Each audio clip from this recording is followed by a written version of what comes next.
Hello friends, आज की video में हम बात करेंगे सीटेट एग्ज़ाम के बारे में।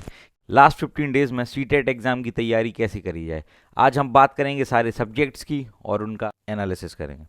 सीटेट एग्ज़ाम में आपके 5 सब्जेक्ट्स आते हैं, जिसमें सबसे पहला है आपका सीडीपी, उसके बाद हिंदी, फिर मैथमेटिक्स, इंग्लिश और एनवायरनमेंट। कुल मिलाकर ये आपका 150 नंबर का क्वेश्चन पेपर होता है। 150 नंबर में से 75 क्वेश्चंस आपके पेडागोजी से होते हैं, जो शिक्षण शास्त्र है आपका, और 75 क्वेश्चन आपके सब्जेक्ट रिलेटेड होते हैं। इसलिए इस एग्ज़ाम को निकालना बहुत इजी हो जाता है अगर आप कॉन्सेप्ट पर अपनी पकड़ बना लेते हैं। तो आज हम इसी विषय पर चर्चा करेंगे कि लास्ट 15 डेज़ में हम अपना क्या रूटीन रखें, कैसे तैयारी करें, किन किन टॉपिक्स पर सबसे ज़्यादा फोकस करें। तो चलिए शुरू करते हैं आज का वीडियो। सबसे पहले हम बात करेंगे डे 1 की। जैसा डे 1 है वैसे ही हमें सारे डेज को पढ़ना है, लेकिन हम एक्सप्लेन करते हैं कि डे 1 को हमें क्या करना है। हमारा दिन होगा जो पूरा डे आपका 3 शिफ्ट में डिवाइड कर दिया है मैंने, मॉर्निंग, नून और इवनिंग। शिफ्ट 3 है, अब आपको पढ़ना है आपके अकॉर्डिंग। सबसे पहले हमें दिन की शुरुआत करनी है प्रीवियस ईयर क्वेश्चन पेपर से। आपके 2011 में जो सीटेट का क्वेश्चन पेपर है उसे आप ले लीजिए और उसको आप घर पर सॉल्व करें। ठीक है, सारे सब्जेक्ट्स को आपको इसमें सॉल्व करना है। पेपर सॉल्व करते हुए हमें कुछ बातों का ध्यान रखना है। देखिए, सबसे पहले हमें जब क्वेश्चन सॉल्व करेंगे तो हमें बाल केंद्रित शिक्षा पर फोकस करना है, चाइल्ड सेंटर्ड एजुकेशन। ठीक है, हमारी पढ़ाने का उद्देश्य क्या होना चाहिए, लक्ष्य है वह है बालक का सर्वांगीण विकास करना। ओके, नेक्स्ट है हमें वास्तविक जीवन से जोड़कर उसे पढ़ाना है, रियल लाइफ एग्जाम्पल्स का प्रयोग करना है। जब ऐसे ऑप्शंस होंगे जिनमें ये बातें दिखाई दे रही होंगी, हमें उन पर राइट मार्क करना है। उसके बाद एनसीएफ 2005 के अनुसार सबसे ज़्यादा बल दिया गया है प्रैक्टिकल पर, लर्निंग बाय डूइंग, करके सीखना।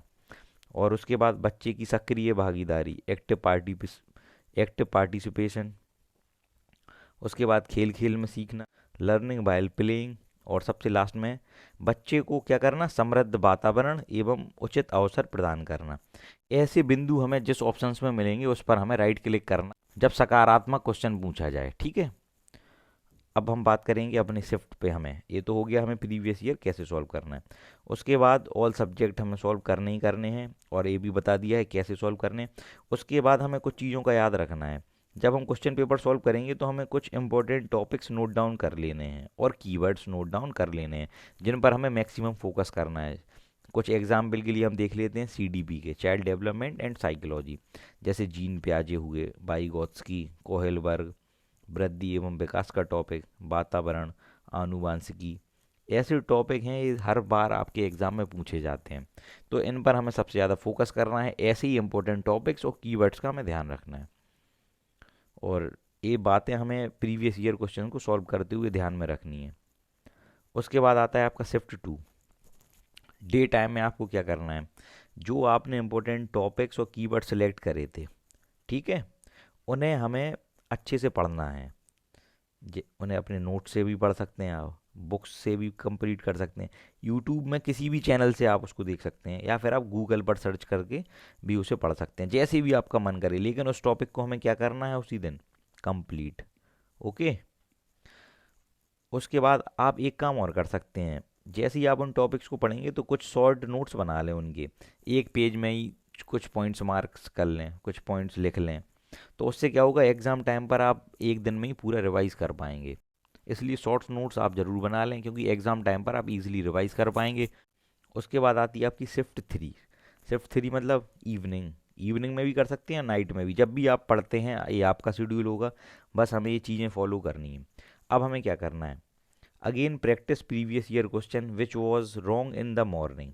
जो मॉर्निंग में आपने प्रीवियस ईयर क्वेश्चन का पूरा 150 क्वेश्चन सॉल्व करे थे, उसमें आपके जितने भी क्वेश्चंस गलत हो गए थे उन्हें हमें फिर से लगाना है। पुनः प्रीवियस ईयर क्वेश्चन लगाएं जो क्वेश्चन गलत हुए थे। तो उससे क्या होगा, हमें ये पता चलेगा उस टॉपिक को हमने सही से पढ़ा है या नहीं। ठीक है, ये भी हो गया। सेकंड, हमारा रिवीजन भी हो जाएगा उससे, जो कुछ भी हमने पढ़ा है दिन में, इंपॉर्टेंट टॉपिक्स और कीवर्ड्स, उनसे ही मैं गारंटी देता हूँ कि आपके 100 से 110 नंबर आ जाएंगे, अगर इन लास्ट 15 डेज में कर लेते हैं। मैंने खुद सी टेट का एग्ज़ाम ऐसे ही दिया था, सिर्फ 5-10 दिन पढ़ के उनकी प्रीवियस ईयर क्वेश्चंस पेपर लगा के। ओके, उसके बाद आता है आपका रिवीजन टाइम। दिन में जो आपने पढ़ा था उसको आप एक सरसरी तौर पर एक बार उसको फेर लें मतलब रिवाइज कर लें। तो ये सारे काम हमें करने हैं। ये तो हो गया आपका डे 1। अब हमें उसके अगले दिन क्या करना है, डे 2 डे 3। अब हमें क्या करना है, जब आपका डे 2 आएगा, डे 2 में हमें क्या करना है, सबसे पहले शिफ्ट 1 में प्रीवियस ईयर क्वेश्चंस पेपर को 2012 को करना है, उसके बाद 2013 2014 ऐसे ही अगले दिन हम आते आते अगले प्रीवियस ईयर क्वेश्चंस पेपर को सॉल्व करेंगे, इंपॉर्टेंट टॉपिक्स और कीवर्ड्स लिखेंगे और उन्हें अपने शिफ्ट 2 में उन्हें पढ़ेंगे, यूट्यूब से पढ़ेंगे, नोट्स बुक्स जैसे भी करें उन्हें आप कंप्लीट करेंगे। और सबसे लास्ट में दिन के अंत में आप रिवीजन करेंगे और प्रीवियस ईयर क्वेश्चंस में जो क्वेश्चंस आपके गलत हुए थे उस पेपर में उन्हें आप सॉल्व करेंगे। ठीक है, ये सारे काम हमें करना है। एक चीज़ इसमें एक इंक्लूड हमें करना है, प्रीवियस डे को जो कुछ हमने पढ़ा था एक दिन पहले उसको भी साथ साथ हमें रिवाइज करते जाना है, बस एक काम आपका यहाँ पे इंक्लूड होगा। ठीक है, ऐसे ही उसके अगले दिन जब आपका डे 3 आएगा तो दो दो दिन के आप क्वेश्चन पेपर कर लेंगे। तो उससे क्या होगा, जब 10 दिन कंप्लीट होंगे तो आप 10 previous year questions paper solve हो चुके होंगे। ये आपका बहुत अच्छा हो जाएगा। अब जो लास्ट के 5 डेज बचेंगे उनमें आप 1-2 टेस्ट सीरीज लगा लेना और पूरा इन 10 पेपर्स को अच्छे से रिवाइज करना। उससे आपके 110 से 120 मार्क्स आपके एग्ज़ाम में आ जाएंगे। इस चीज़ को आप गांठ बांध लें। ठीक है, और जो सीटेट का एग्ज़ाम है वह पूरा लॉजिक का खेल है, इसमें कीवर्ड टैग वर्ड ही काम करते हैं। नेक्स्ट वीडियो आपकी उसी पर होगी। और अगर आप सीडीपी के नोट्स परचेज़ करना चाहते हैं तो आपकी स्क्रीन पर एक व्हाट्सएप नंबर दिखाई दे रहा होगा, आप उस नंबर पर मैसेज कर सकते हैं। तो all the best guys, thank you so much.